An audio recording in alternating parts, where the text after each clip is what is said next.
అనేది మనం దేవుడితో మాట్లాడుతున్నాం. సో మనం దేవుడికి అంటగట్టు కూడా ఉండాలి.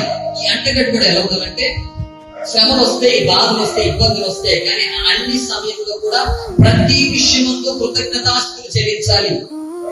ఏ విధంగా అంటే, ప్రభువా నాకు శ్రమ కలిగింది, దేవా నాకు ఈ బాధ కలిగింది, దేవా నాకు సంతోషం కలిగింది, ప్రభువా నాకు ఈ వల్ల నాకు ఈ శ్రమ నాకు వచ్చింది అంటే ప్రతి విషయంలో దేవునికి స్తుతులు చెల్లించాలి, ప్రార్థన చేయాలి. Don't stop praying. ప్రార్థన ఆపొద్దు. నువ్వు దేవుడికి కనెక్ట్ అవ్వాలంటే ప్రేయర్ ఎప్పుడైతే నువ్వు ఆపేస్తావో కనెక్షన్ కట్ అయిపోతుంది. ఎక్స్పీరియన్స్ ఉందా మీకు? నాకుందే. కనెక్షన్ లేదనుకో, నేను ఏం మాట్లాడాలో భయం వేస్తుంది, మాట్లాడుతుందో కూడా అది అర్థం కాదు. ఎందుకు? కనెక్షన్ చాలా important. First thing prayer, the connection, prayer life is very important.